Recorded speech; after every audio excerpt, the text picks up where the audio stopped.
내 주께 영광을 돌리오니 그 능력이 우리를 지켜주신 주 하나님을 높이 찬양하네.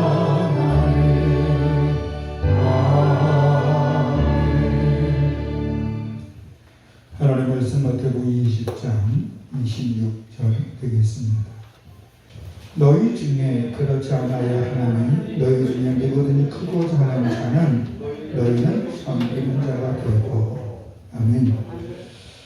우리 김하식 장로님은 기도관으로서 평생을 사시면서 가만의 영혼들에게 복음을 전했고, 또 우리 신우회 전국 신우회 회장을 지내면서 수많은 후배들에게 좋은 영향력을 끼쳤습니다.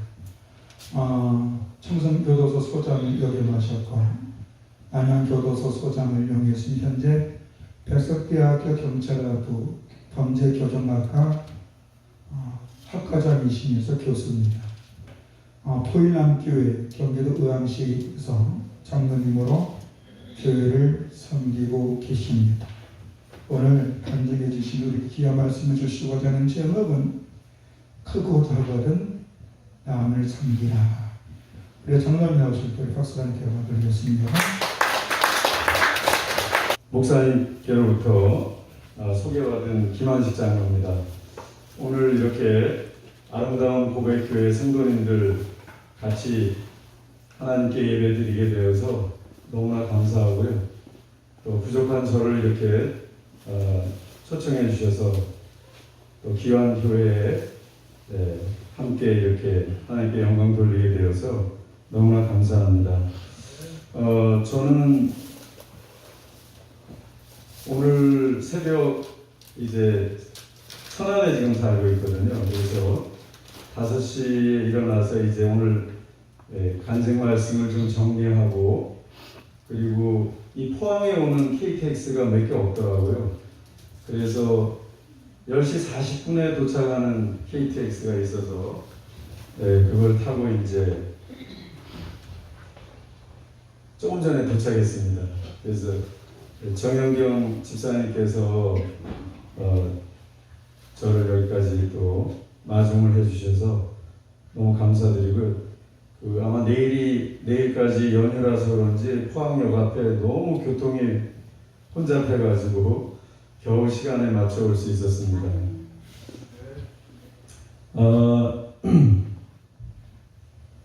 저는 오랫동안 교도관 생활했고요. 이제 60대에 제가 들어섰는데요. 저의 삶은 교도관과 교수 크게 둘로 이렇게 볼 수 있고요. 교도관 생활할 때는 이제 교정 공무원이라고 하지 않습니까?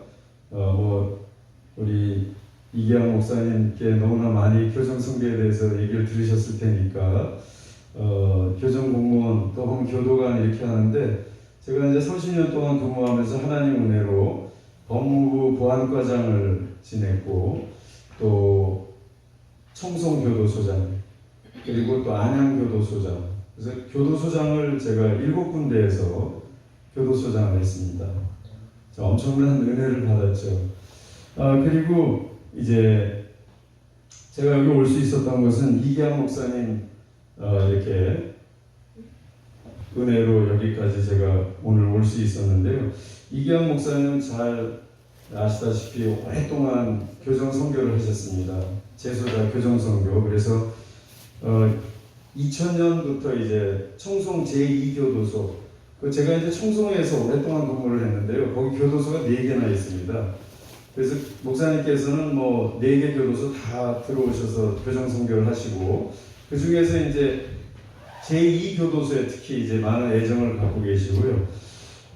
그래서 제가 청송에 있을 때 이제 목사님을 만나게 됐거든요.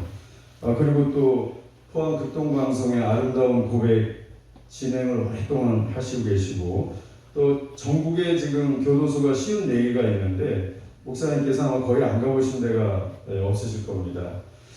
그리고 또 출소자 형제 자매들을 위해서 많이 헌신하시고, 그래서 재작년에 교정 대상을 타신 걸로 제가 알고 있습니다. 우리 교정위원들과 교정공무원에게 주는 가장 큰 상이 교정 대상인데요. 1년에 한 번씩 법무부에서 주는 상인데 우리 또 목사님께서 물론 하늘나라에 가시면 더 큰 상을 받으시겠지만 그 많은 공로로 인해서 그 교정 대상을 또 받으셨습니다. 오늘 초청해 주셔서 다시 한번 감사드리고요. 먼저 제가 찬송가 하나 부르고 간증을 이어가도록 하겠습니다. 주 하나님 지으신 모든 세계 내 마음 속에 그리워볼 때 하늘의 별 울려 퍼지는 내 손 주님의 권능 우주에 찾네 주님의 높고 위대하심을 내 영혼이 찬양하네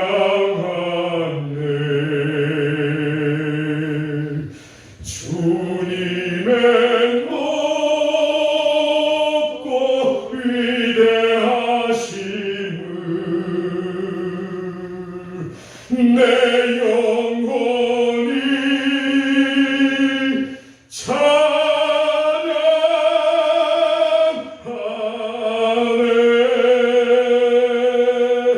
아멘. 요즘에 TV만 틀면 온통 트로트가 판을 치고 있습니다. 특히 지난 3년 동안 코로나 기간 동안에 많은 사람들이 밖에 나가지 않고 TV를 보는 바람에 한국의 가요가 완전히 지금 전성기를 맞이하고 있습니다. 그 중에서 트로트가. 그래서 지금도 TV만 틀면 모든 방송마다 트로트 경연대회 막 이런 걸 하고 있고요. 여러분 임영웅 잘 아시지 않습니까? 임영웅은 콘서트에 가고 싶어도 가지 못합니다. 임영웅 콘서트 제가 지난번에 한번 TV 뉴스를 보니까 4번 콘서트를 했어요. 지난 여름, 봄, 여름에 걸쳐서 4번 콘서트를 했는데 그 콘서트에 이제 접속을 해야 됩니다. 예약하기 위해서.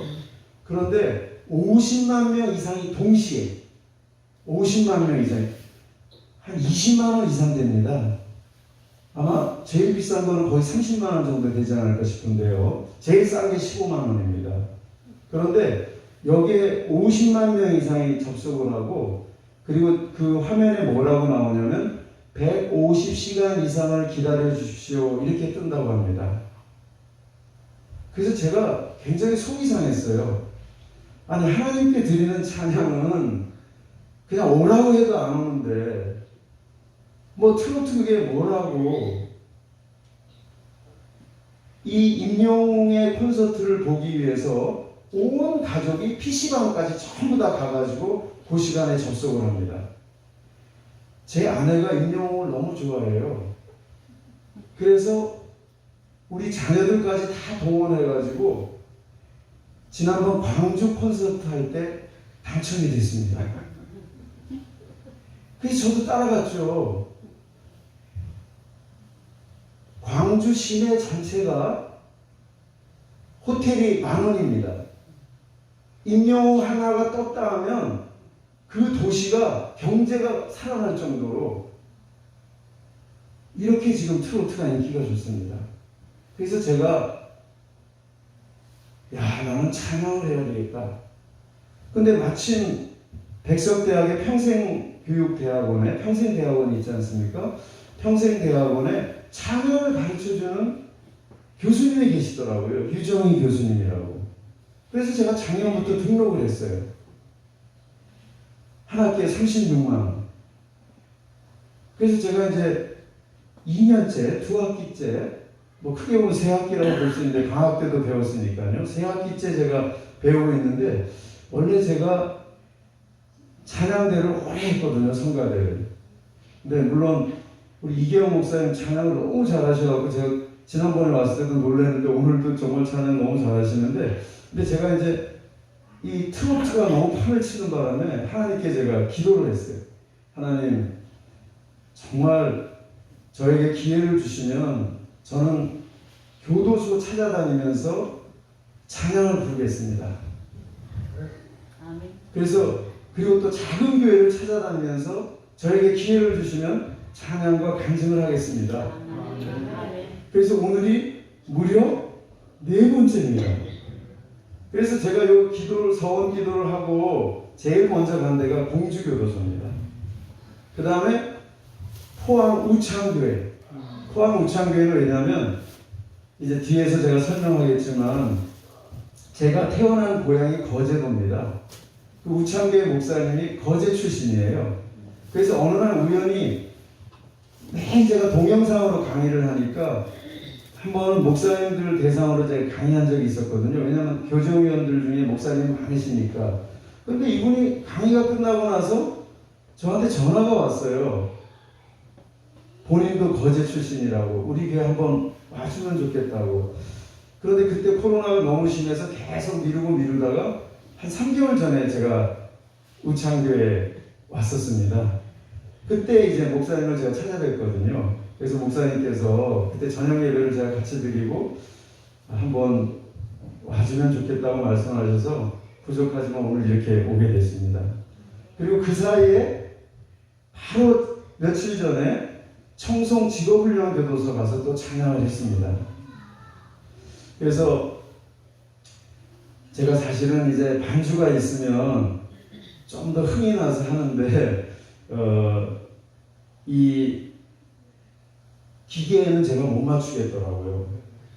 제가 직업훈련 교도소 가서 거기도 역시 반주자가 없으니까 제소자 중에 피아노 치는 사람 거의 없잖아요. 근데 공주교도소는 피아노 치는 제소자가 있더라고요. 그래서 그때는 제가 잘했는데 이 직업훈련 교도소 가니까 반주기를 틀어주는데 너무 높아가지고 제 목청이 터지는 줄 알았어요. 그래서 제가 그냥 오늘은 죄송하지만 그냥 무반주로 찬양을 했습니다. 그래서 여러분, 우리 사랑하는 아름다운 교회 성도님들은 트로트 너무 많이 보시지 마시고 찬양을 많이 불러야 됩니다. 찬양은 복조 있는 기도거든요. 이 찬양을 지은 작곡가나 작사가들이 전부 다 엄청난 은혜 가운데서 지은 찬송가들이거든요. 고난과 고통 속에서 지은 찬송가들이거든요. 그렇기 때문에 우리가 찬송가를 통해서 은혜 받고 찬송 부를 때 눈물이 막 나고 그러지 않습니까? 근데 어떤 사람들 보니까 트로트 들으면서 우는 사람도 있더라고요. 트로트 들으면서 또 울더라고요. 보니까 TV 보니까. 그건 좀 지나친 게 아닌가 싶습니다. 아무튼 영원한 노래는 찬양밖에 없습니다. 왜 유행가라고 그러지 아십니까, 여러분? 잠시 있다가 사라지기 때문에 유행가입니다. 유행가는 다 잠시 있다 사라지는 거예요. 그렇기 때문에 영원한 찬송가를 우리 아름다운 교회교회 성도님들은, 목사님도 이렇게 찬양을 잘하시니까 찬양을 통해서 많은 은혜 받으시기 바랍니다. 저는 이름이 김안식입니다. 좀 연상되는 게 없으신가요? 주일날 태어나서 제가 안식입니다. 제가 우리 할아버지께서 제 이름을 지어주셨는데 저는 거제에서 태어났습니다. 거제에서 옛날에는 전부 다 교회가 곧 집이었습니다. 우리 할아버지께서 은혜를 받으시고 집에 교회를 차리셔가지고 그 교회에서 가족들과 동네 사람 몇이 예배를 드렸습니다. 그런데 제가 거기서 11시 예배 드리기 직전에 제가 태어났다 하더라고요. 그래서 목사님께서 그때 이제 우리 할아버지는 영수님이셨습니다. 그래서 지금으로 치면 장로님이시죠. 그래서 너는 안식이다. 주일날 태어났으니까. 그래서 제가 주일을 범하지를 못해요. 주일 성수를 제가 꼭 해야 됩니다. 이름이 안식이고. 제가 그래서 사실은 제 이름에 별로 만족하지 못했어요. 그냥 이름이 되게 중요하지 않습니까? 그리고 요즘 보면은 제가 로왕에 있는 교회 다니고 있는데 우리 집사님들, 권사님들 보면 이름을 3번 고친 사람도 봤어요, 제가. 요새 이름 고치기가 많이 쉬워졌거든요. 그냥 법무사한테 가가지고 돈 조금 내면 이름 다 고쳐줍니다. 그러다 보니까 이름을 너무 많이 고쳐요. 아마 이름이 중요하다고 생각해서 그런가 봐요. 이름 중요하지 않습니까? 근데 제일 중요한 건 부모님이 지어주신 이름입니다. 그래서 제가 안식을 어디서 제일 많이 쓰냐면 장례식장 가면 제일 많이 씁니다. 평안히 안식하소서, 평안히 안식하세요. 그래서 제가 이름이 좀 그렇게 썩 마음에 들진 않았어요. 근데 지금 날이 가면 날이 갈수록, 세월이 가면 갈수록 할아버지한테 너무 감사한 거예요. 제가 신앙생활을 할 수 있도록 하나님께서 너 빗나가지 말라고 안식이라고 이름을 지어주신 거예요. 그래서 제가 이제 안식이가 됐고요. 제가 오늘날 이렇게 신앙생활을 하게 된 이유는 오로지 할아버지 덕분입니다. 물론 뭐 다 하나님의 은혜지만 할아버지가 안 계셨으면 저는 오늘날 이렇게 하나님을 믿지 않았을 것입니다. 우리 할아버지는 1901년생이시니까 지금 살아계신 120살 정도 되시고요. 고향이 경남 함양입니다. 함양 중에서도 안이라고 하는 곳이 있어요. 제가 거기 2번 가봤는데요. 안이라는 곳에. 그 안이에서 태어났는데 어릴 때 수영하다가 귀를 다쳐가지고 평생 청각장애자로 살았습니다. 그래서 우리 할머니 말씀으로는 옛날에 할아버지 시대에는 10대 후반이면 결혼을 했는데 이 장애가 있고 장애인이다 보니까 남의 말 못 듣고 하니까 결혼을 30살 정도 되어서 결혼을 했다고 하시더라고요. 그리고 우리 할머니 말씀으로는 결혼할 때에도 이미 말을 못 알아듣더라. 내가 그냥 가서 크게 이 영감탱이하고 크게 불러야만 알아들을 수 있고, 그래서 맨날 먹보라고 그랬어요. 먹보 영감이라고. 우리 할머니가 먹보 영감. 그러다 보니까 우리 할아버지가 생활 능력이 없어요. 그런데 어떻게 예수를 믿었냐, 우리 할아버지는. 이제 함양에서 제일 가까운 데가 대구입니다. 제일 큰 도시가 대구인데 이제 먹고 살 게 없으니까, 왜냐하면 저희 증조 할아버지가 30세 때 돌아가셨다 해요. 그래서 우리 증조 할머니가 그 청산 과부죠. 그러니까 자녀들을 데리고 대구로 왔습니다. 근데 그때 들어보면 족보까지 팔아먹었대요. 생활이 안 되니까. 그래서 저는 족보 없는 사람이에요.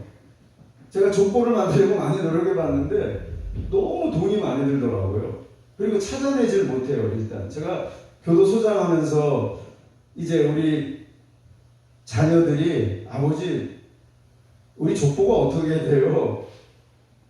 왜냐면 선생님들이 그걸 알아가지고 오라 하더라고요. 시간에 뭐 하여튼 국어 시간이나 뭐 이런 사회 시간인지 뭐 역사 시간인지 모르겠지만, 그러면 제가 참 난감하더라고요. 족보가 없으니까.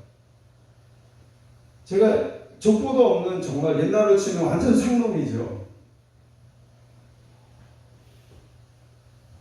그래서 할머니가 이제 이 자녀들을, 4형제가 있었는데요. 4형제들을 정말 어렵게 키웠고요. 우리 할아버지는 거기서 이제 우리 할머니와 대구에서 결혼을 해가지고, 늦게 결혼을 해가지고 우동장사를 했다 해요. 우동장사를. 근데 길거리에서 포장마차 했는데 그거 다 동네 사람한테 빌려가지고 했는데 망했다고 합니다. 그 동네 사람이 왜 안 갚느냐 돈을. 도저히 갚지 못하고 뭐 또 장애가 있고 이런. 우리 할머니는 키가 150도 안 됐습니다. 아마 할아버지가 장애가 있다 보니까 우리 할머니가 외모가 그런데도 불구하고 우리 할아버지하고 결혼한 것 같아요. 그런데 이 두 사람 보니까 도저히 돈이 안 나올 거라고 생각이 들었는지 하루는 이렇게 제안을 했다고 합니다. 당신, 우리 할아버지 이름이 김점석인데요. 점자 석자인데, 당신 우리 교회 나오면 내가 빚을 탕감해 줄 테니까 교회나 나오게나. 이래서 교회를 나오기 시작했다고 합니다. 그래서 그 빚을 다 탕감해 줬다는 거예요. 그래서 그 사람이 저는 누군지 모릅니다. 아마 집사님 정도 되셨을 것 같은데요. 그 동네에서 그래도 돈이 좀 있으셨던 것 같습니다. 아무튼 그분 때문에 예수를 믿기 시작했습니다. 우리 할아버지가 1930년 일제시대 때 예수를 믿었고, 우리 할아버지 말씀에 의하면 은혜를 엄청 많이 받으셨다 해요. 듣지도 못하면서도. 제가 그 교회를 정확하게 모르는데 달성공원 옆에 있었다고만 제가 들었어요. 그 교회가 달성공원 옆에. 그리고 목사님 성함이 연 목사님이라는 거 제가 아무리 찾아도 못 찾겠더라고요. 그런데 다리가 몹시 아프고 이랬을 때도 기도로 나왔고, 하여튼 많은 체험을 하셨다고 들었어요. 그래서 이제 못 알아들으시니까 하나님께서 그렇게 체험을 통해서, 그러나 대구에서 또 생활이 안 돼가지고 거제로 갔습니다. 거기서 제가 태어났거든요. 그래서 거제에서는 이제 무슨 장사를 했냐면 여러 장사를 했는데, 양잿물 장사, 그 다음에 사기그릇. 그래서 사기그릇과 양잿물을 팔러 다니면서 전도를, 대구에서 받은 그 은혜를 전도를 해서 거제도에 8개 교회를 개척했다고 제가 들었습니다. 근데 지금도 3개 교회가 남아있어요. 거제도 내간교회, 외간교회, 소랑교회. 바로 이 우창교회 목사님은 외간교회 출신 목사님이십니다. 이경 목사님 잘 아시더라고요. 이 우창교회 이남재 목사님이신데, 그렇지만 청각 장애가 있으셔가지고 장로가 못 되셨어요. 그때는 장로 되기 전에 영수라는 제도가 있었다고 합니다. 그래서 그냥 매일 영수님이라고 불렸어요. 그래서 거제도에서 양잿물 장사, 사발 장사, 이게 사발 장사라고 불렸다 하더라고요. 아무튼 그 장사를 하면서 거제도 전역을 다니면서 전도를 했고요. 정말 우리 아버지 말씀에 의하면 집안은 전혀 돌보지 않고 그냥 전도만 하셨다. 그래서 우리 아버지 4남 1년대요. 아무도 중학교도 못 나왔어요. 초등학교밖에 못 나왔습니다. 국민학교도 제대로 나왔는지 모르겠어요. 아무튼 아무도 학교도 못 나왔고요. 그러다 보니까 아버지를 굉장히 원망을 많이 했어요. 저는 이제 늘 할아버지 따라서 교회를 다녔거든요. 아무도 교회 안 다녔어요. 저만 교회 다녔어요. 할아버지가 늘 교회 가자 해가지고. 근데 저도 안 나간 적이 많았죠. 그러나 우리 할아버지는 열심히 혼자서 교회 다니셨습니다. 그래서 거제도에서 생활이 안 되니까 다시 서울로 다 올라왔습니다. 그래서 남산 밑에, 서울 남산 밑에 필동이라는 곳이 있는데요. 거기에서 무허가촌에서 살았습니다. 그래서 판자촌을 지어놓으면 또 구청 직원들이 와서 허물어버리고, 또 우리 어머니가 울면서 또 사정사정해서 또 허물어놓은 거 또 지어놓으면 또 와서 허물고. 그런데 그게 이제 한 100가구 정도 되니까 더 이상 구청에서 못 허물더라고요. 한 100가구 정도 되니까. 그런데 그 100가구를 위해서 교회가 하나 만들어졌습니다. 그게 바로 필동 장로교회입니다. 필동 장로교회가 만들어져서 우리 할아버지는 거제에서 신앙생활 하시다가 서울에 와서는 필동 장로교회에 나갔습니다. 아주 조그만 교회였는데요. 그 필동 장로교회에서 이제 혼자, 그리고 가끔 제가 이렇게 할아버지 따라서 가는 그 정도의 신앙생활이었습니다. 그래서 그럼 저는 어떻게 해서 예수님을 믿게 되었는가? 제가 이제 중학교 3학년 때 아무도 우리 집안에 교회를 안 나가요. 왜냐하면 우리 어머니가 행상장사를 하셨거든요. 아버지는 술을 좋아하셨습니다. 그리고 술 드시고 오시면 맨날 할아버지한테 반발했어요. 우리 하나도 공부도 안 시켜주고 예수에 미쳐가지고 맨날 교회만 가고 우리한테 해준 게 뭐 있나. 그런데 제가 중3 때 이제 우리 고모도 그 판자촌에 살고 있었고 우리 큰아버지 다 거기 와서 살고 있었어요. 왜냐하면 할아버지가 전혀 생활력이 없고 우리 할머니는 키도 작은 데다가 또 술을 좋아하셨어요. 우리 할머니도. 그러니까 집안이 완전 엉망이죠. 어떻게 보면. 우리 작은아버지 말씀에 의하면 이제 다 돌아가시고 작은아버지 한 분 살아계신데요. 작은아버지 말씀에 의하면 본인이 이제 거제 초등학교, 거제 그때는 국민학교이죠. 국민학교에서 이제 시간이 방과 후에 나오면 할아버지는 어린이들 앞에서 예수 믿으라고 전도를 하고 할머니는 그 옆에서 술을 드시고 술 주정을 하고 그래서 너무 고통스럽게 국민학교를 보냈다고 여러 번 제가 얘기 들었거든요. 그런데 하나님께서 그냥 내버려 두시지 않았어요. 제가 그 옆에 살던 사촌형하고 한강에 수영을 하러 갔다가 사촌형이 죽었어요. 제 앞에서. 그것이 1972년 7월 15일 날 죽었습니다. 그래서 이제 온 집안이 완전 쑥대밭이 됐죠. 장손이 죽었으니까. 근데 이제 우리 아버지가 둘째인데도 아버지보다는 우리 어머니가 능력이 있으셨어요. 행상장사를 하면서도 집안을 잘 꾸려가지고 우리들을 다 공부를 가르쳤거든요. 그래서 우리 할아버지하고 할머니도 우리 집에서 살고 계셨어요. 그런데 큰 집에 사촌형이 장손이 죽었습니다. 그래가지고 온 집안이 쑥대밭이 됐고 7월 17일 날 제헌절이었는데 장례식을 치르고 왔습니다. 어머니가 딱 들어오시더니 야 정말 사람이 어떻게 그렇게 냄새가 나니 죽은 그 우리 사촌형이 여름이잖아요.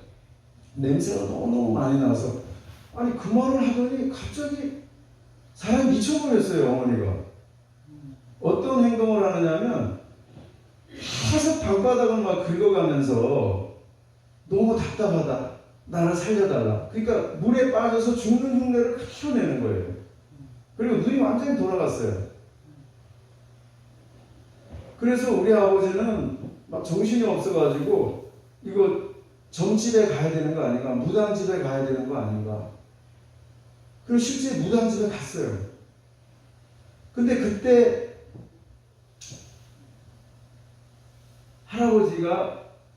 우리 할아버지는 항상 삼각산에 서울에 가면 삼각산에 지금은 없었는데 삼각산에 기도원이 굉장히 많았습니다. 기도원에서 기도를 하고 계시다가 환상 중에 성경이 보이면서 성경 안에 칼이 들어가 있었다고 저는 이제 그때 벌써 중3이었기 때문에 정확하게 다 기억하고 있거든요. 칼이 들어가 있어서 내가 그냥 왔다 기도를 마치고 그런데 벌써 이런 일이 벌어졌던 거예요. 그래서 할아버지가 기도해 주시고 그리고 할아버지께서 이제 우리 필동교회는 그 당시 목사님도 안 계셨어요. 너무 작아가지고 교회가.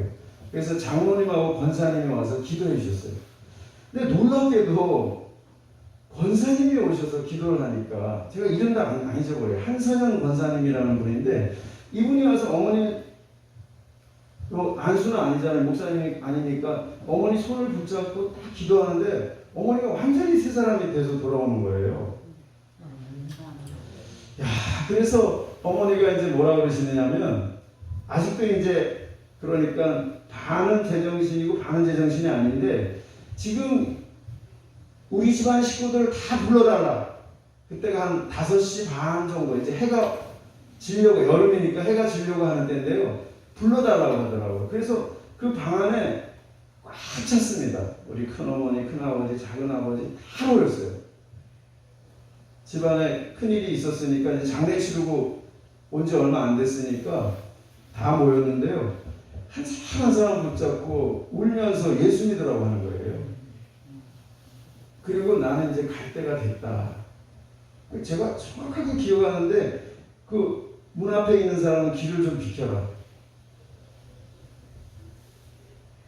그리고 나서 어머니가 제정신이 돌아왔어요. 근데 그 위에 제가 몇 번 물어봤는데 어머니가 전혀 기억을 못해요. 그래서 제가 지금 생각하기에 그때 만약에 하나님의 은혜가 아니었으면 아마 어머니는 영원히 정신병자로 살았을 거라고 저는 생각이 됩니다. 하나님께서 불쌍히 여기셔서 장로님과 권사님을 통해서 돌아오게 하셨어요. 그리고 온 가족이 다 예수를 믿게 됐습니다. 온 가족이. 그리고 저도 너무나 뚜렷하게 체험을 했기 때문에 제가 신앙생활하면서 그때 저는 상당히 죄의식이 많았거든요. 저 때문에 형이 죽었다고 늘 생각했어요. 왜냐면 같이 제가 가서 구하지도 못하고 죽었으니까 늘 제가 죄의식이 있었거든요. 그래서 정말 교회 열심히 나갔어요. 그 목사님도 안 계신 그 교회 열심히 나갔거든요. 그때가 제일 정말 마음이 편했던 그런 시기였거든요. 오직 하나님만 바라보고. 그러다가 제가 이제 고등학교 들어가서 대학 시험을 보게 되었습니다. 대학 시험을 보게 되는데 지금도 고3 되면 거의 교회를 안 나오잖아요. 저도 이제 그렇게 은혜를 많이 받았는데도 불구하고 고3 되니까 자꾸 대학 걱정이 되는 거예요. 그래서 한 5월 정도부터 이제 슬슬 교회를 안 나갔어요. 제가 피통교회 교회를 안 나갔습니다. 그랬더니 보기 좋게 떨어졌어요. 연세대학을 쳤는데 연세대학 떨어졌습니다. 1976년 1월 21일입니다. 제가 하루 종일 누워 있었어요. 그때 어떤 생각이 드냐면, 안식아, 너 대학에 학교 가는 게 그렇게 중요하냐? 너는 하늘나라에 가는 게 중요하냐? 천국에 가는 게 중요하냐? 너 이 세상에서 잘 사는 게 중요하냐? 이게 마음속에 음성이 계속 들리면서 하루 종일 울었어요. 얼마나 눈물이 많이 나는지. 정말 중요한 것은 하늘나라가 천국이다. 그래서 네가 예수 믿는 거다. 대학 들어가서 네가 얼마나 잘 되려고. 그래서 엄청난 은혜를 받았어요. 1월 21일 날 76년. 그것이 제가 이제 할아버지를 통해서, 어머니 사건을 통해서 하나님의 존재를 확실히 알게 됐고, 제가 개인적으로 하나님을 만나고 영접한 것은 바로 76년 1월 21일입니다. 그래서 하나님께서 저에게 엄청난 은혜를 주셨어요. 그래서 제가 이제 2차 대학인 한국 외대 법학과로 제가 들어갔습니다. 왜냐하면 어머니께서 너는 꼭 공무원이 되라고. 왜냐하면 평생을 행상장사 하시면서 고생하셨거든요. 우리 어머니의 고생은 할 수가 없어요. 우리 어머니는 고향이 고령입니다. 경북 고령이신데 우리 어머니는 늘 입버릇처럼 하신 말씀이 뭐냐면, 나는 보리쌀 2대가 없어서 국민학교 2학년을 못 다녔다. 그때는 보리쌀 2대, 월사금이 보리쌀 2대였다 하더라고요. 근데 보리쌀 2대가 없어서 나는 국민학교 2학년도 못 마쳤다.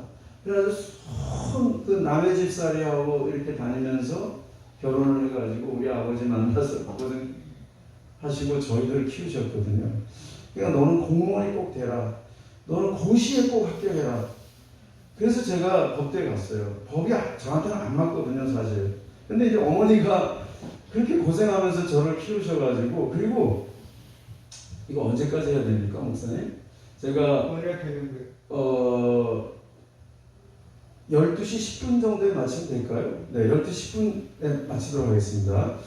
그래서 제가 이제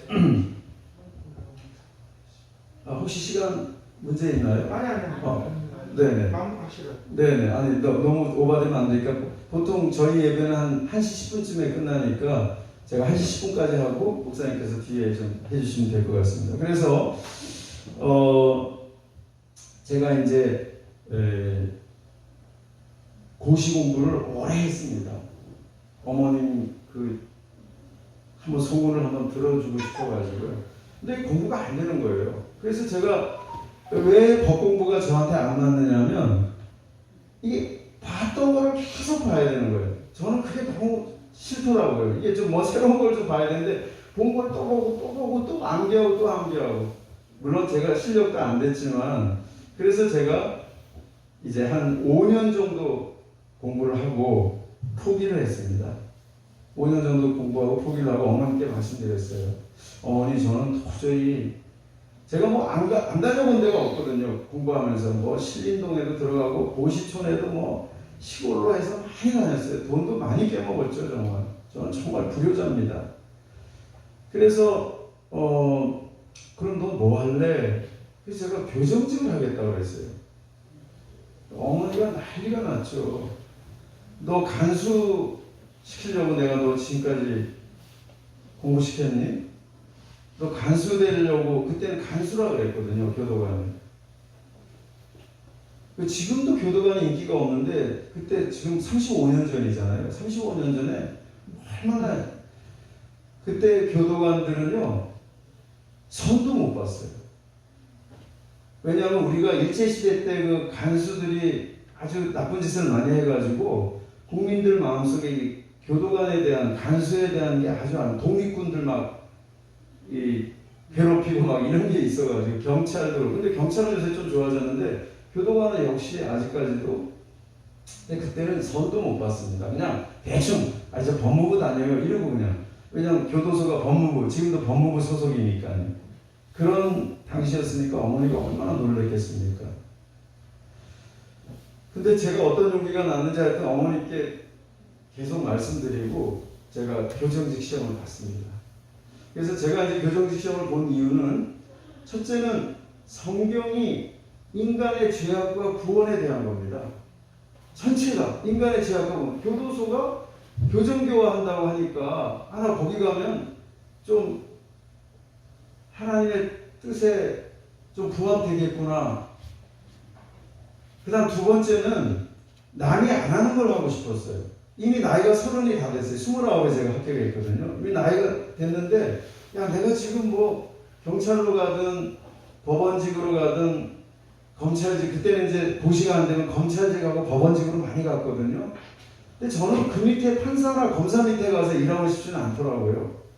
그래도 기관장도 될 수 있고 좀 주관적이고 주체적인 이런 직업을 가져야지 법원직이나 검찰직은 아무리 높이 올라가도 신규 검사나 판사가 오면 그 밑에서 일을 해야 됩니다. 그래서 저는 그게 싫더라고요. 그래서 제가 요즘에도 학생들한테 남이 안 하는 걸 해라. 남이 안 하는 걸 해야 성공한다. 왜 남들이 다 하고 애들이 전부 다 경찰 되고 싶어 하거든요, 요새. 제가 지금 경찰학부 범죄교정학과 교수잖아요. 학부가 경찰학부다 보니까 전부 다 경찰 되려고 교도관 생각도 안 해요. 그래서 내가 너희들이 경찰 가봤자 서장 못 된다. 왜냐면 너무 거기는 우수한 인재들이 많은 거예요. 그래서 저는 지금 젊은이들한테 저는 정말 얘기하고 싶습니다. 혹시 자녀분들 계시면 뭐 꼭 교도관 되라는 얘기는 아니고요. 남이 안 하는 걸 해야 됩니다. 그런 거 모험을 걸어야 돼요.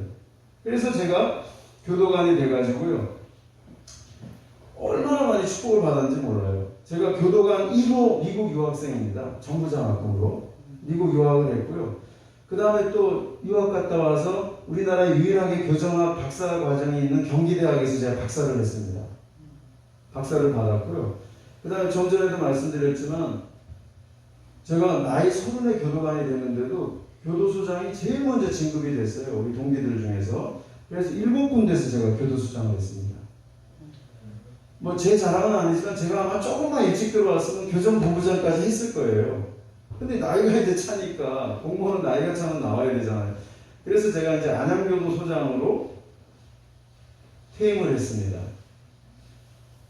놀랍게도 안양교도소장 10월 달에 안양교도소장 이제 2달만 있으면 이제 안양교도소장 이제 물러나고 이제 집에 가야 할 판인데 백석대학에서 공고가 났어요. 교수 모집 공고. 백석대학에 교정학과를 창설했다는 거예요. 신설했다는 거예요. 그리고 그 요건이 교수의 요건이 박사 학위를 가진 자로서 교정 현장에서 2년 이상 근무자 저밖에 없더라고요.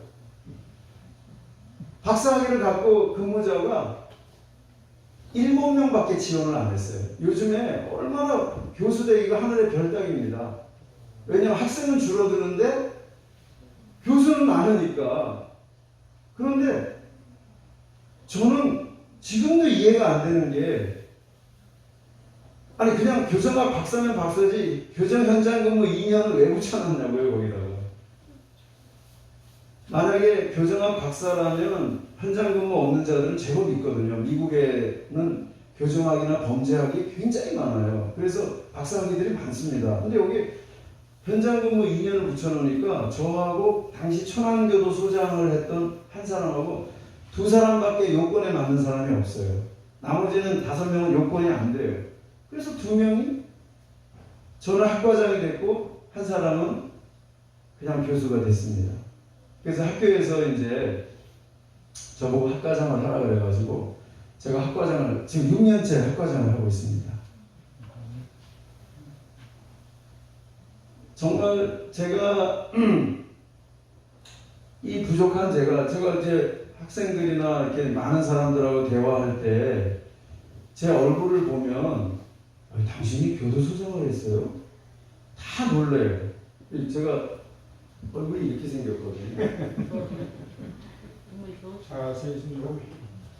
그리고 제가 청송교도소장을 하면 또 한 번 놀래요. 항상 사람들이 두 번 놀랍니다. 교도소장 했다고는 놀라고 청송, 대한민국의 모든 흉악범이 다 몰려요. 우리 목사님 자주 오시지만 제가 청송교도소장을 3년이나 했거든요. 1년은 3교도소 소장을 했고 2년은 1교도소 소장을 했어요.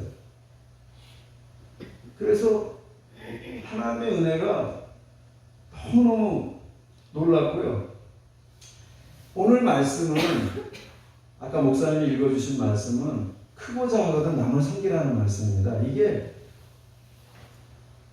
제 일생 동안 저를 지탱해 준 말씀인데요. 이것이 대단히 중요한 말씀입니다. 왜냐하면 예수님이 돌아가시기 이제 얼마 안 남았어요. 그런데 어느 날 야고보와 요한의 어머니가 예수님 앞에 와가지고 여러분 잘 기억하시죠, 성도님들?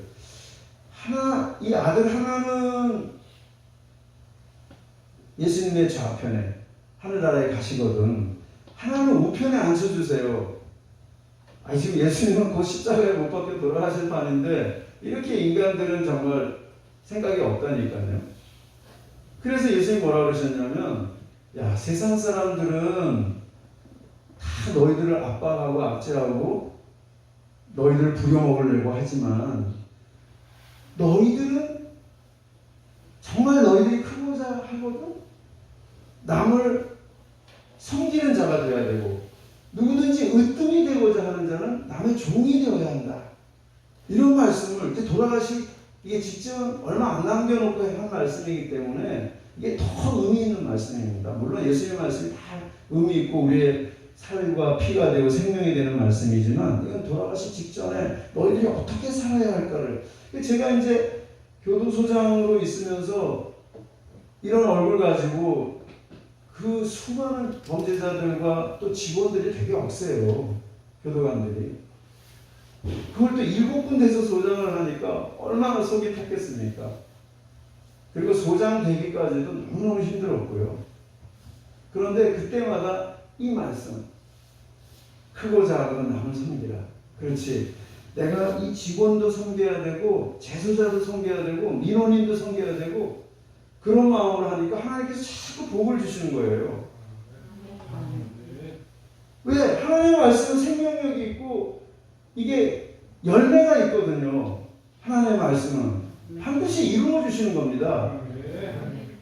그래서 제가 이 말씀 붙들고 아무리 속이 상해도 제가 이제 과장되기 전까지는 일선에서 근무할 때 단 하루도 소장이 고함 안 치는 날이 없었어요. 이제 우리 간부들이 아침마다 올라가거든요. 8시 반쯤에 올라가서 이제 소장이 회의를 주관합니다. 교도소는 별의별 일이 다 있으니까. 그럼 아침마다 이제 어저께 한 걸 보고하면 너 왜 그렇게 했니? 왜 그렇게 했냐고 소리 막 질러요. 그래서 제가 결심했잖아요. 과장 때. 나는 소장이 되면 절대로 소리를 지르지 않을 것이다. 제가 7개 교도소에서 단 한 번도 소리를 지르지 않았어요. 이 말씀 붙들고 그래 결제 받으러 오건 어떤 상황이 벌어지던 간에 하나님께서 간섭하시고 이 말씀 이 하나님의 말씀을 지키면은 분명히 이루어질 것이다. 해답이 있을 것이다. 그렇게 생각했거든요. 그래서 제가 안양교도소장을 정말 무사히 마치고요. 우리 목사님도 아마 아시겠지만 제가 어디 가서 직원한테 욕먹은 적이 별로 없어요. 그리고 지금도 제가 일선에 가고 제가 이제 학생들 데리고 이렇게 참관을 많이 가거든요. 그럼 막 직원들이 뛰어옵니다 저한테. 막 인사하고 그럼 학생들이 놀래요. 그리고 정말 옛날 소장했던 사람 와서 인사하는 직원들 별로 없다고 저는 많이 얘기 들었거든요. 근데 저한테 와서 인사하는 거예요. 제가 며칠 전에도 화성 직업훈련교도소 갔다 왔습니다. 제가 지금 법무부 시민감사관으로 활동을 하고 있거든요. 그래서 화성교도소 시민감사관 활동하기 위해서 갔는데 직원들이 막 어떻게 반겨주는지요. 가는 곳마다. 제가 이제 아내를 쫙 불러갔거든요. 법무부 직원들하고 같이. 그래서 제가 야 정말 하나님의 은혜가 너무나 감사하다. 내가 뭐라고 정말 아무것도 아닌데 이렇게 직원들이 저희가 와서 인사해주고 막 악수하고 이랬을 때 정말 하나님 오로지 이것은 하나님의 은혜다. 그런 생각이 많이 들었습니다. 그런데 이것을 제가 이제 백석대학에 온 이후에는 학생이 저의 섬김의 대상이에요. 학생들 만만치 않습니다. 학생들 만만치 않아요. 어떨 때 제가 어떤 생각이 드는 제소자보다도 더한 것 같아요. 도대체 감사함이 없어요. 그 제소자는 뭐 잘해주면 감사합니다. 과장님, 소장님 감사합니다. 학생들은 감사함이 없어요. 왜냐하면 얘네들이 하나 아니면 둘 가정에서 태어나가지고 맨날 오냐오냐 하고 그냥 걔네들이 최고잖아요. 이 세상에서. 학교에 와서 교수도 당연히 그렇게 해야 되는 줄 알고 전혀 감사함이 없어요. 제가 제일 답답한 게 학생들이 감사함이 없다는 거예요. 제가 외부에서 장학금을 제가 8천만 원이나 받아서 학생들한테 나눠줬거든요. 그리고 지금 김장원 목사님이 운영하는 극동 장학금도 제가 한 학기에 250만 원씩 해서 8명이나 줬어요. 근데도 감사함이 없어요. 그냥 의뢰 저 교수가 저렇게 하나보다 이렇게 생각하죠. 그래서 참 속상하지만 이 말씀 붙들고 그래도 섬겨야지. 우리 학생들 섬겨야지. 그래서 올해 2회 졸업생이 나왔습니다. 2회 졸업생이 나왔고요. 1회 졸업생이 7명이 나왔고 지금까지 한 20명밖에 졸업을 안 했습니다. 왜냐하면 경찰학교에 다 가버리고 경찰학과로 다 가버리고 우리 범죄교정학과는 오질 않아요. 그런데 7명이 이 넥타이를 선물을 해줬습니다. 7명이. 그래서 제가 중요한 자리를 꼭 이거를 차고 다닙니다. 그리고 올해 교도관 시험, 교정공무원 시험에 6명이 합격했습니다. 이제 2회밖에 안 됐는데. 그리고 또 소망교도소, 민간교도소가 하나 있지 않습니까? 그 소망교도소에 올해 오랜만에 코로나 때문에 그동안 모집하라 하지 않다가 3명을 이번에 모집했어요. 공채를. 근데 그 중에 한 명이 1회 졸업생이 합격을 했어요. 그것도 여학생. 거기는 남자 수용자만 400명이 있거든요. 그래서 저는 정말 이건 기적이 아니면 합격 못할 거다 하는데 3명이 갔어요. 여학생 3명이. 왜냐면 남자애들이 공부를 안 해요. 요번에 6명도 5명이 여학생이고 1명만 남학생이에요. 왜 그런지 모르겠어요. 성적도 A는 다 여학생이에요. 근데 아무튼 3명을 내가 보내면서 야 너희들이 1등 안 하면 절대로 너희들 뽑아주지 않을 거다. 근데 3명이 제 말을 듣고 다 가서 열심히 면접시험까지 다 봤어요. 그런데 21명이 왔어요. 3명 뽑는데. 근데 나중에 제가 총무과에 알아보니까 우리 학생이 1등을 했다는 거예요. 그래서 뽑아줬다는 거예요. 김혜련이라는 학생. 그래서 7명이 올해 교도관이 됐습니다. 시험 한 20명밖에 안 됐는데요. 이게 어떻게 하나님의 은혜요 기적이 아니면 이런 일이 있을 수 있습니까? 그리고 제가 또 어저께 아주 너무 반가운 또 전화를 받았어요. 제가 이렇게 학생들하고 친하니까 인원은 4학년까지 57명밖에 안 됩니다. 4학년까지. 휴학생까지 쳐야 한 90명 정도 됩니다. 휴학생이 또 되게 많거든요. 아무튼 57명밖에 안 되는데 제가 어떻게 하든지 이제 길을 열어주려고 우리 학과에 오면 교도관, 그 다음에 보호관찰소에서 일하는 보호직 공무원, 그 다음에 청소년 상담사가 될 수 있도록 제가 커리큘럼을 짰어요. 상담 과목을 7과목이나 넣어놨거든요. 우리 여성가족부에서 상담 과목이 4과목 이상이 개설되어 있으면 청소년 상담사를 볼 수 있게 해놨어요. 이거 하나님께서 저에게 지혜를 주셨어요. 어느 날 뭐 자꾸 뒤지다 보니까 이런 게 있는 거예요. 그래서 제가 6년, 지금 5년밖에 안 됐는데요. 커리큘럼을 2번이나 바꿨습니다. 한 번 바꿀 때마다 한 150페이지의 보고서를 써서 교육부까지 통과가 돼야 됩니다. 정말 죽는 줄 알았어요. 그런데 2번 고치면서 이걸 넣어놨거든요. 근데 어제 드디어 청소년 상담사 필기시험에 합격했다고 저한테 전화가 왔어요. 그러니까 범죄교정학에서 어떻게 교도관도 되고 보호직 공무원도 되고 청소년 상담사도 되고, 그리고 제가 또 경찰은 특채가 있어요. 경찰 특채가. 그래서 경찰 관련 과목 45학점을 이수하면 경찰 학부 학생들만 시험을 볼 수 있게 해놨습니다. 경찰이 굉장히 힘이 있어가지고. 그런데 우리 과에는 경찰자가 안 붙어 있잖아요. 경찰자가 붙어야만 되거든요. 근데 올해 규정이 바뀌었어요. 어떻게 바뀌었는지 아세요? 학위 명칭에, 그러니까 학과 명칭에는 경찰이 안 들어가더라도 학위 명칭에 경찰자가 들어가면 특채를 인정해주겠다. 올해 7월 9일날 발표가 났어요. 근데 제가 하나님의 은혜죠. 우리 학과의 학사 학위 명칭이 어떻게 되는지 아세요? 경찰 교정 보안 학사예요. 경찰도 되고 교정도 되고 너 민간 경비 다 해라. 이래서 제가 경찰 교정 보안학과. 근데 학과 이름에는 제가 못 붙이겠더라고요, 솔직히. 경찰 범죄 교정학과 이건 너무 이상하잖아요. 그래서 범죄 교정학과를 저는 끝까지 유지했거든요. 다 이루었어요. 다 이루었습니다.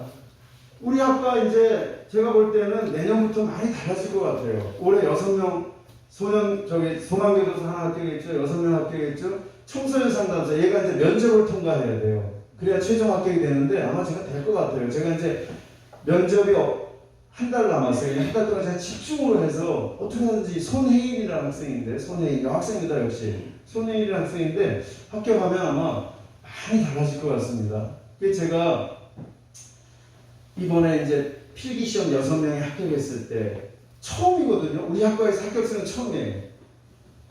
그래서 제가 청송에 있는 형제들이 생각나더라고요. 그래서 청송에 있는 형제들한테 제가 5명하고 지금 편지를 주고받고 있거든요. 청송 형제들하고. 그래서 제가 편지를 썼어요. 전부 다. 야, 이번에 우리 학과에서 6명이 합격했는데 체력장과 면접이 남아있다. 이거 통과 안 되면 끝이다. 기도해다오. 왜냐하면 지금 공무원 시험은요, 필기시험에서 130%를 합격시켜놔요. 그리고 체력장하고 교도관은 체력이 좋아야 되니까 체력시험하고 면접에서 30%가 떨어져 나가요. 그래서 제가 딱 생각하니까 청소 형제들 기도는 하나님께서 들어주실 것 같더라니까요. 그래서 제가 청소 형제들한테 SOS를 쳤어요. 6명 다 합격했잖아요. 한 명도 안 떨어지고. 정말 올해 저는 이제 그동안 5년째 출근하고 정말 고생했는데요. 저 병원에도 수없이 갔습니다. 입원도 하고요. 너무 힘이 들어가지고. 근데 올해 이렇게 엄청난 축복을 해주시는 거예요. 이제 청소년 상담사까지 합격하면 이런 과가 대한민국에 없어요. 만들 수도 없어요. 이런 학과를. 이 모든 것이 하나님께서 저에게 지혜를 주셔가지고 정말 저도 놀라워요. 어떻게 이렇게 학과가 이렇게 될 수가 있지? 문과에서. 요새 문과는 갈 데가 없거든요. 그래서 경찰 특채도 되지, 교정직, 보호직 다 되지, 그 다음에 청소년 상담사까지, 민간 경비지도서까지 시험 과목에 다 넣어놨어요. 그래서 제가 우리 학과와 저 자랑을 하려는 게 아니고요. 말씀을 붙들고 살아가면 반드시 열매가 있다는 거. 아무리 힘들어도 말씀을 붙들고 살면 반드시 열매가 있습니다. 우리 아름다운 고백교회 우리 이기영 목사님을 중심으로 열심히 기도하시고 말씀을 붙들고 생활하시면 반드시 큰 열매가 있으실 것입니다. 이제 말을 마쳐야 되겠습니다. 저는 이제 형벌학을 전공했잖아요. 사람이 죄를 지으면 어떤 형벌을 가야 될까? 굉장히 중요한 문제거든요. 사람이 범죄를 저지르면 어느 사회든지 어느 국가에든지 처벌을 하게 돼 있어요. 그런데 가장 무서운 처벌이 사형입니다. 우리나라는 지금 사형 집행 안 해요. 그런데 역사적으로 보면 엄청나게 많은 사람이 사형됐습니다. 유럽이건 동양이건. 그런데 우리 예수님은 그 사형 방법 중에 가장 잔인한 사형으로 돌아가셨어요. 십자가 형벌. 그냥 뭐 이렇게 교수형이라 그래서 목을 달아서 사형시키기도 하고 뭐 불에 화형을 시키기도 하고 끓는 물에 넣기도 하고 별의별 사형 방법이 다 있어요. 책에 보면. 그런데 이 십자가 형벌만큼 고통스러운 게 없습니다. 왜냐하면 여기에 못을 박아야 돼요. 여기에. 이게 떨어지기 때문에. 여기다 박으면 떨어지기 때문에 여기에 못을 박아야 되고요. 그 다음에 옷을 다 벗겼습니다. 그리고 문헌에 보면 심지어 사흘 동안 십자가에 달려 있었던 사람들도 있다래요. 생명이 안 끊어집니까? 그냥 나로로 두니까. 예수님도 6시간 동안 십자가에 달려 계셨잖아요. 왜 그랬습니까?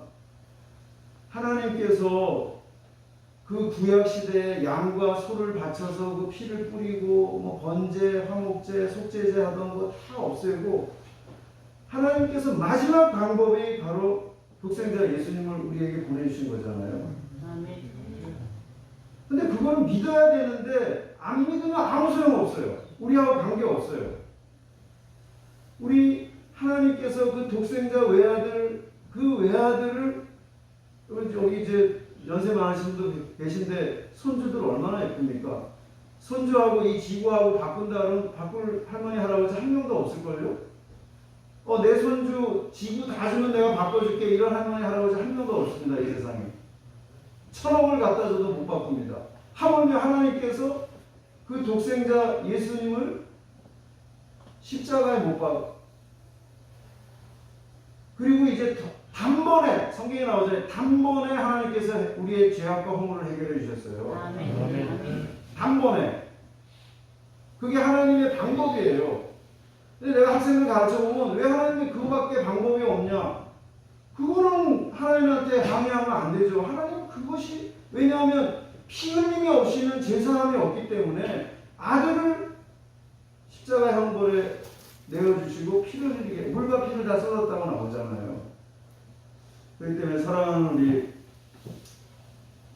아름다운 교회 성도님들 말씀을 붙들고 그리고 예수님의 하나님의 이 사랑 그리고 예수님께서 약속하신 보혜사 성령께서 이 자리에 와 계시거든요.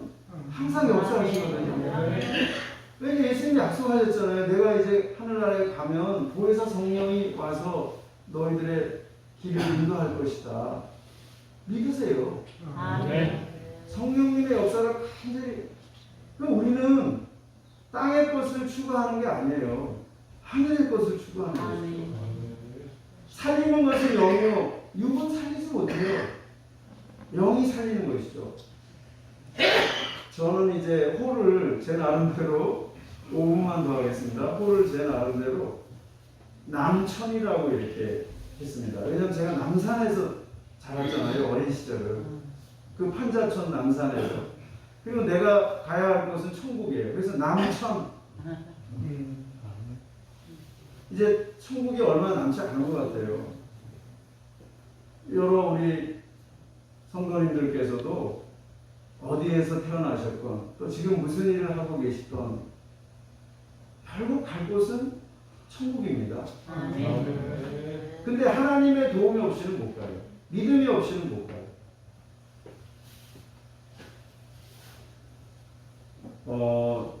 정말 이 자리가 차고 넘쳤으면 좋겠어요. 네. 많이 기도하시고 찬양 많이 부르시고 그리고 말씀을 굳게 붙들고 어떠한 어려운 상황에 있더라도 이겨내십시오. 하나님께서 분명히 도와주십니다. 그러면 마지막으로 제가 찬양 하나 부르고 저의 감생을 끝내도록 하겠습니다. 제가 마지막 부를 찬송가는 주여 지난밤 내 꿈에 되었으니입니다. 그래서 저는 사실은 대학교 때부터 지금까지 새벽 기도를 다니고 있거든요. 근데 제가 아까 정영경 집사님하고 같이 오면서 아름다운 교회에 새벽 기도 있느냐 그랬더니 새벽 기도가 없다고 하더라고요. 그러니까 물론 여러 가지 어려운 사정이 있어서, 근데 새벽 기도 없어도 꼭 기도 시간이 있어야 됩니다. 예를 들면 수요 예배 때나 아니면 주일날 저녁 예배를 드리시던데 그때 간절한 기도가 있어야 됩니다. 네, 기도가 있어야 돼요. 제가 너무나 많이 체험을 했거든요. 기도를 들어주신 하나님. 그래서 꼭 기도 시간을 좀 많이 가지면 좋겠습니다. 기도하고, 또 목사님 찬양을 워낙 잘하시니까 찬양하고 기도하고 찬양하고 기도하고, 그래서 일주일간 살아갈 수 있는 힘을 얻어서 어디에서 생활하시든지 승리하고, 또 주일날 만나서 또 말씀 듣고 이러면서 이 자리가 꽉 차는 그런 놀라운 역사가 일어나기를 간절히 하나님께 기도합니다. 네. 자, 제가 찬송가 부르고 마치겠습니다. 주여 지난 밤 내 꿈에 주여 지난 밤 내 꿈에 뵈었으니 그 꿈 이루어 주옵소서.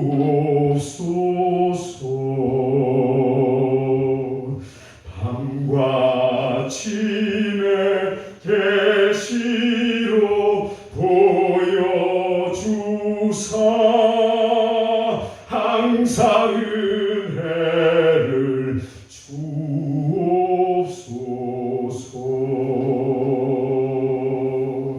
나의 놀라운 꿈 정령남이 끼는 장차 그 은혜 받을 편이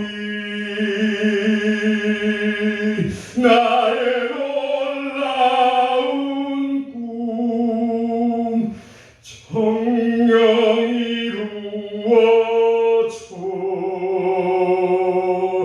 주님 얼굴을 배우리다.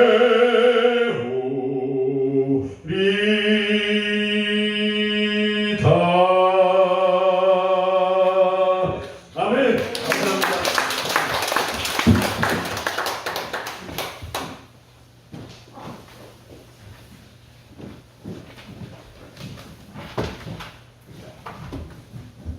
하늘에 많은 은혜 받은 줄로 믿습니다.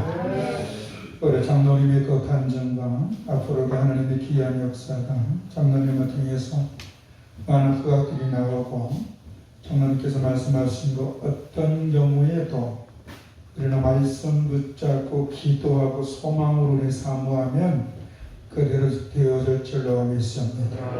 찬송가 79장 부르겠습니다. 주 하나님 지으신 곳에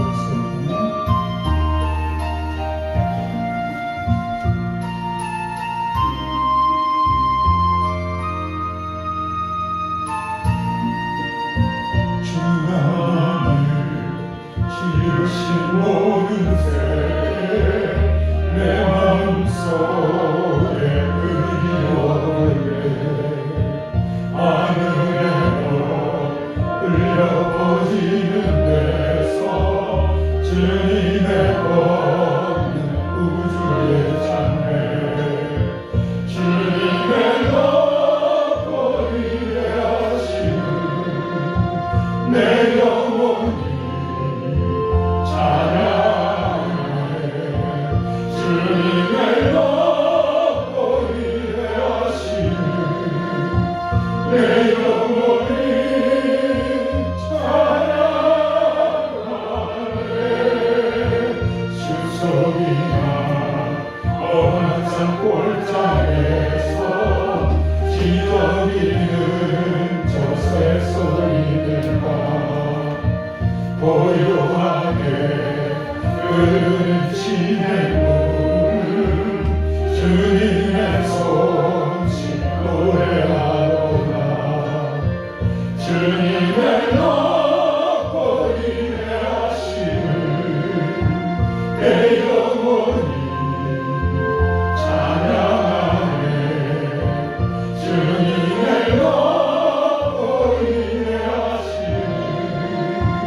내 영혼이 찬양하네. 주 하나님 짐승과 아낌없이 우리를 위해 보내주셨네. 십자가에 피 흘려 죽으신 주 내 모든 죄를 대속하셨네. 주님의 영원히 대하심을 내 영혼이 찬양하네. 주님의 영원히 대하심을 내 영혼이 찬양하네. 내 주 예수 세상에 다시 올 때 저 천국으로 날 인도하리. 나 겸손히 엎드려 경배하며 영원히 주를 찬양하리라. 주님의 영원히 대하심을 내 영혼이 찬양하네. 주님의 영원히 대하심을 내 영혼이 찬양하네. 걸어가신 아버지 하나님, 귀한 장로님을 통하여 하나님의 말씀을 그대로 지키시고 그 말씀은